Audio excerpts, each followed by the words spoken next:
C'est un privilège pour nous tous de célébrer la naissance de Jésus-Christ et de considérer encore qui il est exactement. Je vais lire la naissance de Jésus, cette fois-ci selon l'évangile de Matthieu. L'évangile de l'apôtre Matthieu, un des disciples de Jésus. Je vais lire deux extraits de son évangile, un texte qui vient du début, un autre qui vient de la fin. Donc du début, le ministère, même l'activité de Jésus-Christ, puis ensuite un texte venant de la fin. Matthieu chapitre 1, le verset 18 à 25, qui est le récit de la naissance de Jésus. Alors, écoutez. Voici de quelle manière arriva la naissance de Jésus-Christ. Marie, sa mère, était fiancée à Joseph. Or, avant qu'ils aient habité ensemble, elle se trouva enceinte par l'action du Saint-Esprit. Joseph, son fiancé, qui était un homme juste et qui ne voulait pas l'exposer au déshonneur, se proposa de rompre secrètement avec elle. Comme il y pensait, un ange du Seigneur lui apparut dans un rêve et dit, « Joseph, descendant de David, n'aie pas peur de prendre Marie pour femme, car l'enfant qu'elle porte vient du Saint-Esprit. Elle mettra au monde un fils, et tu lui donneras le nom de Jésus, car c'est lui qui sauvera son peuple de ses péchés. » Tout cela arriva afin de s'accomplir ce que le Seigneur avait annoncé par le prophète Ésaïe. La Vierge sera enceinte, elle mettra au monde un fils, et on l'appellera Emmanuel, ce qui signifie Dieu avec nous.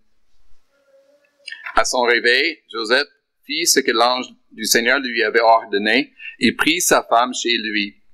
Mais il n'y eut pas de relation conjugale avec elle, jusqu'à ce qu'elle ait mis au monde un fils, premier-né, auquel il donna le nom de Jésus. Puis la fin de l'évangile de Matthieu, chapitre 28, quand Jésus est mort, ressuscité, qu'il allait régner, il dit ceci, écoutez. Les 11 disciples allèrent en Galilée, sur la montagne que Jésus leur avait désignée. Quand ils le virent, ils se prosternèrent devant lui. Mais quelques-uns eurent des doutes. Jésus s'approcha et leur dit, « Tout pouvoir m'a été donné, dans le ciel et sur la terre. Allez donc, faites de toutes les nations des disciples. Baptisez-les au nom du Père, du Fils et du Saint-Esprit, et enseignez-leur à mettre en pratique tout ce que je vous ai prescrit. Et moi, je suis avec vous tous les jours, jusqu'à la fin du monde. » Amen. Prions notre Dieu pour qu'il bénisse cet enseignement. Notre Dieu, nous sommes ici pour écouter ta parole, pour t'écouter. Merci Seigneur pour ce texte, le récit de la naissance de Jésus, mais aussi la mission de Jésus, de faire de toutes les nations ses disciples. Nous prions Seigneur que tu bénisses cet enseignement, notre intelligence pour bien comprendre, mais surtout que tu bénisses cet enseignement à nos cœurs, pour croire, vivre la présence de Jésus. Emmanuel, Dieu avec nous. Amen. Pandémie, distanciation, confinement, voilà les mots qu'on a appris en 2020, n'est-ce pas? On les a entendus souvent. On les a répétés parce qu'on était appelés à se protéger, même protéger la santé des autres autour de nous. Mais pour plusieurs, ces mots ont causé beaucoup de difficultés, de frustrations parce qu'on a eu un manque de contact social, un manque de contact humain même. Il y avait même de la solitude. Il y a l'histoire du paradis. Adam était dans le paradis, puis Dieu a dit, c'est pas bon pour l'homme d'être seul. Si dans le paradis, c'est pas bon pour l'homme d'être seul, c'est pas bon pour nous d'être seuls dans un monde de pandémie, de maladie, de mort. Mais ce soir, nous célébrons la vie. C'est la fête de la vie parce que c'est la fête de la naissance de Jésus, lui qui est né. Jésus qui porte plusieurs noms. Jésus, Christ, Sauveur, Seigneur, Agneau. Mais dans le contexte de la pandémie, de la distanciation sociale, du confinement, il y a un des noms de Jésus qui a une signification encore plus importante. Emmanuel.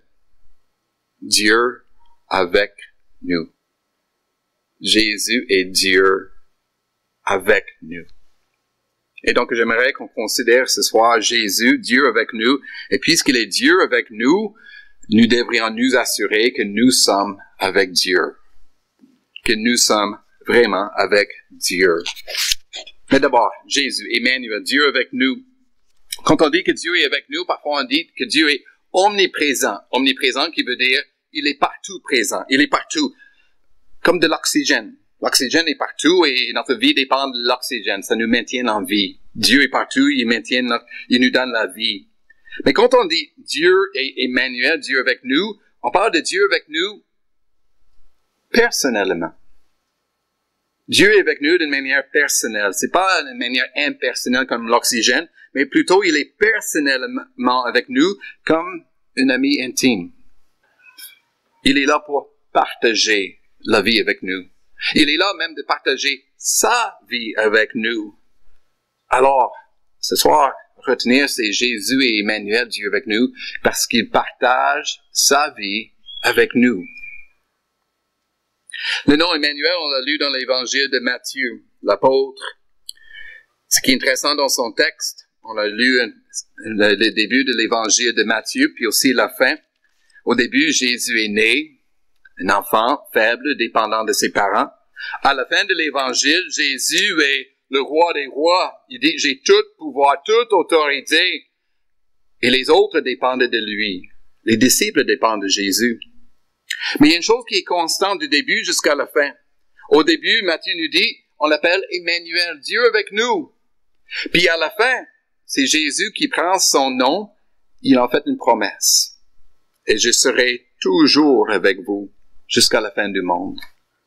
Jésus est Emmanuel, Dieu avec nous. Nous avec nous, qui sont ses disciples.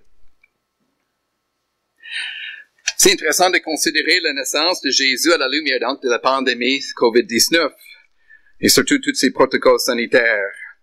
On a mis comme publicité que Jésus n'est pas resté confiné. Jésus n'est pas resté confiné au ciel. Il est venu dans notre monde, ici sur la terre. Il est venu vivre parmi nous. Il faut comprendre que le ciel, c'est un bel endroit. Il n'y a pas de pandémie au ciel, pas de virus, il n'y a pas de maladie, il n'y a pas de mort. La Bible dit, le ciel, c'est la gloire de Dieu.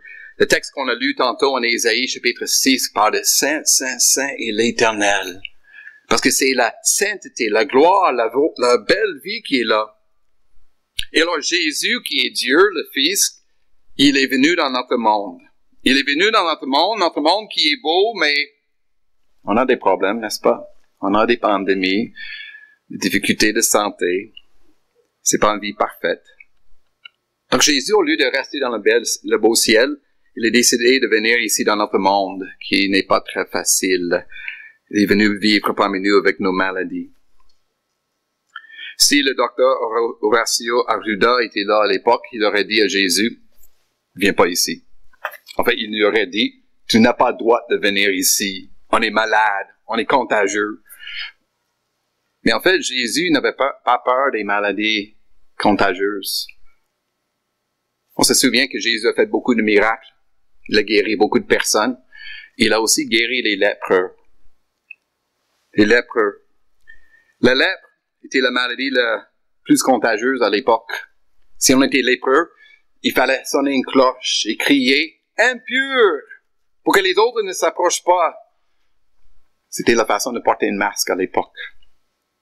Puis on lit dans l'évangile de Matthieu, chapitre 8, que Jésus a rencontré un lépreux. En fait, le lépreux est venu à Jésus, il a demandé « Jésus, si tu peux, tu me rendre pur. » Puis Jésus dit « Je le veux, sois pur. » Il y a plus. Le texte dit « Jésus tendit la main et le toucha. » Il a touché l'homme impur. Puis Jésus n'était pas infecté, il n'a pas pu transmettre la lépreux à d'autres, il est resté pur, en santé. Jésus n'a pas peur des maladies contagieuses, parce qu'il ne peut pas être infecté. En fait, il y a d'autres maladies auxquelles il a fait face. On peut parler du péché, le mal agir, mais aussi la mort. Jésus, il n'était pas infecté ni contaminé par le péché. Il était tenté, on se rappelle, il était durement tenté par Satan, mais il n'est pas tombé malade, il n'est pas tombé dans le péché. Il a côtoyé beaucoup de pécheurs autour de lui sans être infecté par eux. En fait, Jésus est venu pour pardonner ceux qui étaient pécheurs. Il est venu pour les guérir. Guérir de leur sentiment de culpabilité.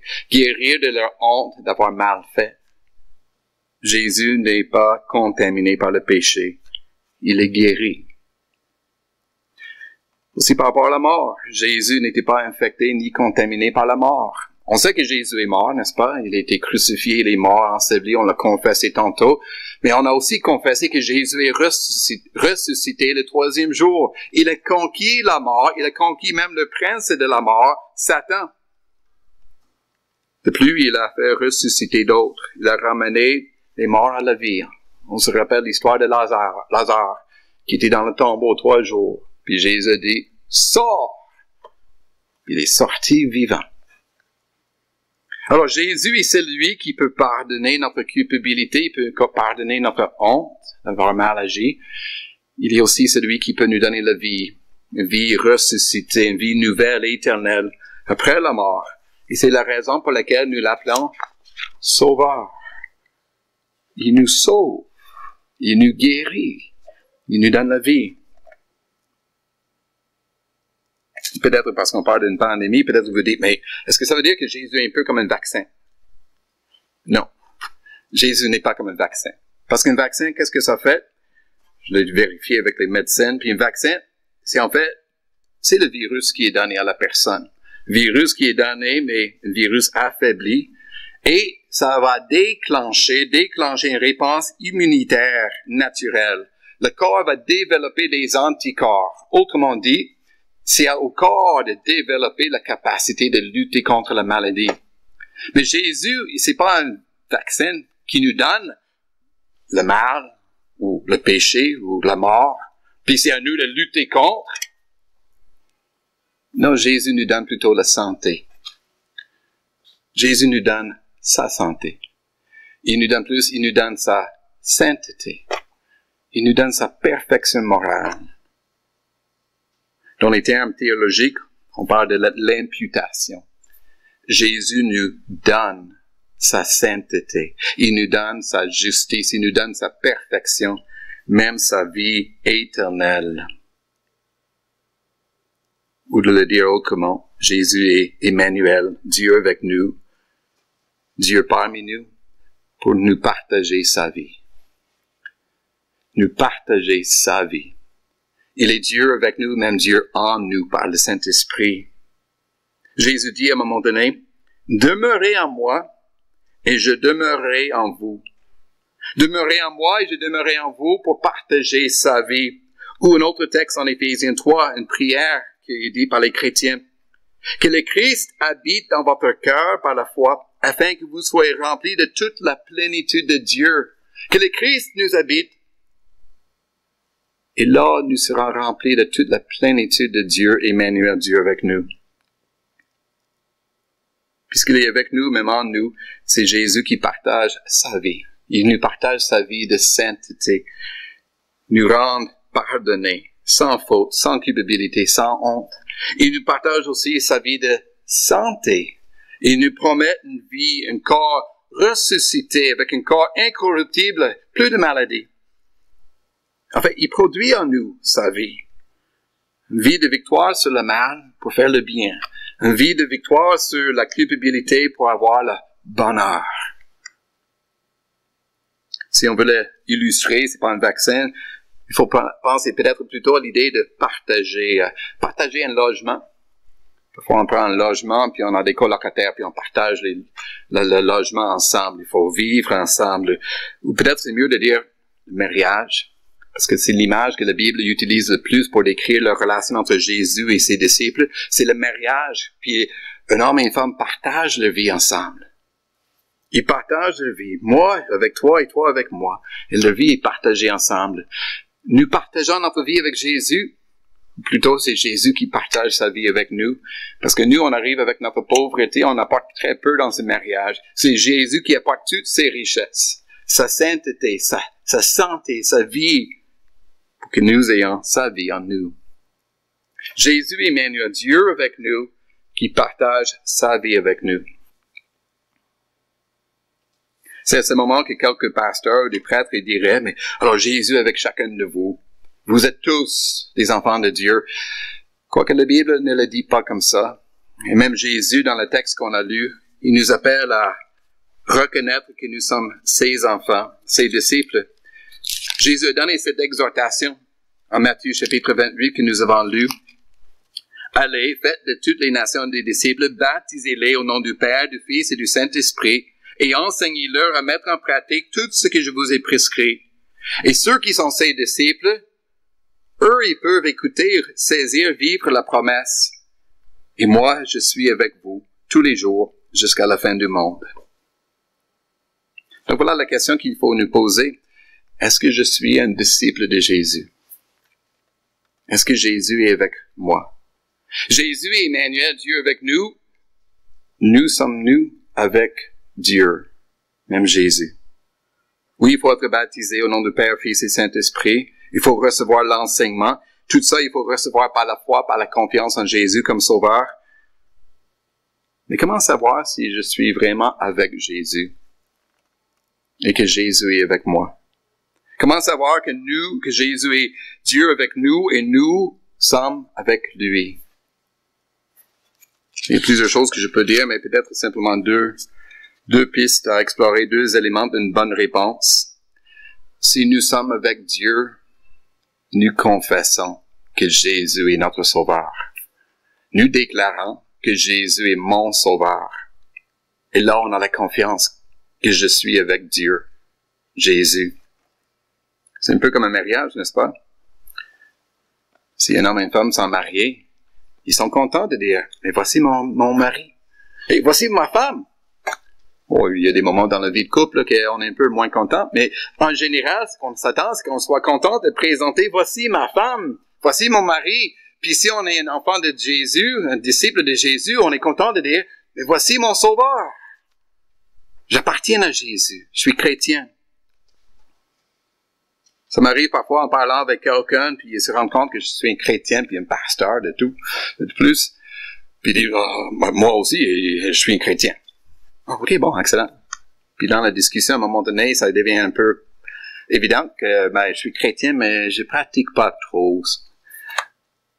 Puis dans ma tête, je le dis pas toujours, mais parfois dans ma tête, je dis, mais est-ce qu'on peut imaginer un mariage où on est non pratiquant dans un mariage? Ça marche pas. Quand nous sommes avec Dieu, parce qu'il est avec nous, nous avons ce désir de confesser que Jésus est mon sauveur. Mais aussi le confesser et le dire avec fierté. Il est mon sauveur. Et pas simplement le dire, le confesser avec fierté, mais aussi le chanter. Comme on l'a lu en Ésaïe, il dit, pousse les cris de joie. Exprime ton allégresse. En effet, il est grand au milieu de vous. Jésus, Emmanuel avec nous, Dieu avec nous, il est grand au milieu de nous. Alors nous le confessons. Mais pour savoir, dans un deuxième temps, savoir que nous sommes avec Dieu, comme Jésus promet d'être avec nous, c'est de voir que notre vie est changée. De voir que notre vie est transformée. Que notre vie devient de plus en plus comme Jésus. Encore. Un mariage. On se marie parce que lui est tellement magnifique et elle est tellement belle. Mais on se rend compte qu'avec un peu de temps, écoute, il y a des choses à changer, il y a des choses à travailler, et on n'est pas parfait dans la vie de couple. Puis bon, vie de couple, c'est là où on est prêt à dire, écoute, j'ai besoin de changer pour mieux agir, mieux penser, mieux parler.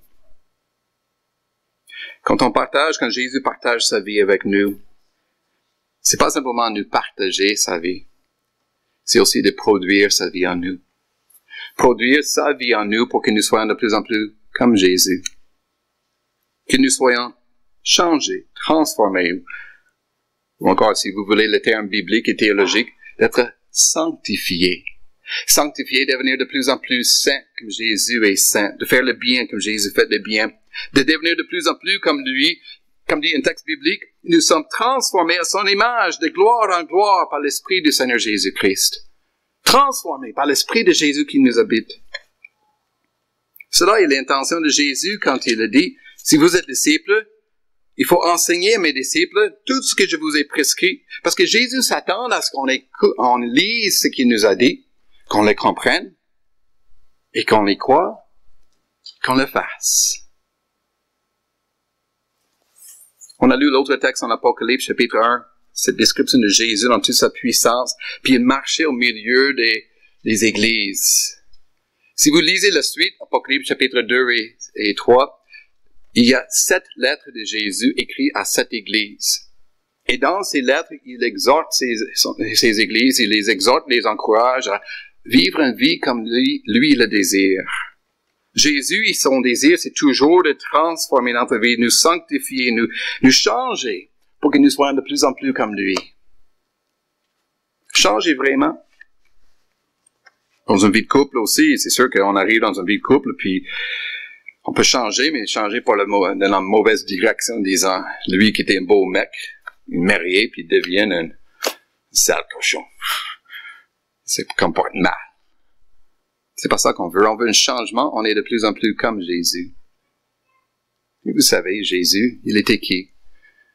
Il était un homme doux et humble de cœur.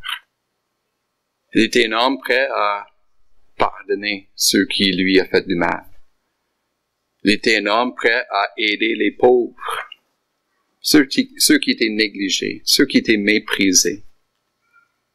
Puis le désir de Jésus, c'est de produire sa vie en nous, pour que nous soyons des personnes qui sont remplies d'amour, de paix, de patience les uns avec les autres, de bienveillance les uns envers les autres, de fidélité dans nos relations, et surtout la joie qui vient de Jésus-Christ. Autrement dit, c'est de porter le fruit de l'Esprit. Le fruit de l'Esprit de Jésus-Christ qui habite en nous. Et ça, c'est Noël. C'est Jésus. Jésus qui est Emmanuel. Dieu avec nous. Dieu qui est venu pour partager sa vie avec nous. Dieu qui est venu pour produire sa vie en nous. Il est Dieu avec nous.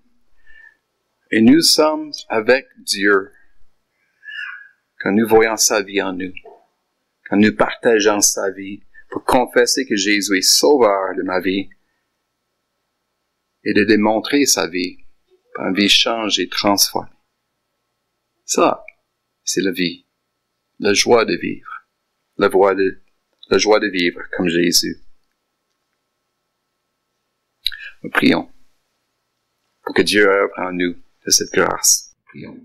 Oh notre Dieu et Père, quelle joie pour nous. Quelle joie pour nous de recevoir Jésus-Christ.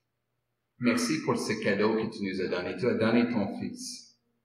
Et merci, Seigneur Jésus, pour ta bonne volonté de vouloir venir dans notre monde malade, notre monde de mort, même, notre monde de mal. Merci, Seigneur Jésus, qui était venu comme Dieu, Emmanuel, Dieu avec nous.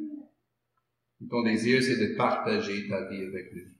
Dieu, donne-nous la foi qui vient de ta parole, de ton esprit. Donne-nous la foi pour recevoir Jésus comme sauveur. De l'embrasser encore aujourd'hui comme notre sauveur personnel. Et que la vie de Jésus soit partagée en nous, mais produite en nous, pour que de plus en plus nous soyons comme Jésus. Oh Dieu notre Père, nous demandons que tu nous donnes ton esprit, que tu déverses dans nos cœurs ton esprit, l'esprit de Jésus-Christ, que tu déverses dans nos cœurs l'amour de Dieu le Père, que tu déverses dans nos cœurs la présence de Jésus-Christ, la puissance de Jésus, la paix de Jésus. Que nous soyons transformés, d'être tes enfants bien-aimés, grâce à Jésus, notre Sauveur. Seigneur, nous prions toutes ces choses, et nous prions aussi avec les paroles que Jésus lui-même nous a données. Notre Père, qui est aux cieux, que ton nom soit sanctifié, que ton règne vienne, Que ta volonté soit faite sur la terre comme au ciel. Donne-nous aujourd'hui notre pain de ces jours. Pardonne-nous nos offenses, comme nous pardonnons aussi à ceux qui nous ont offensés. Et ne nous soumets pas à la tentation, mais délivre-nous du mal, car c'est à toi qu'appartiennent le règne, la puissance et la gloire, les siècles des siècles. Amen.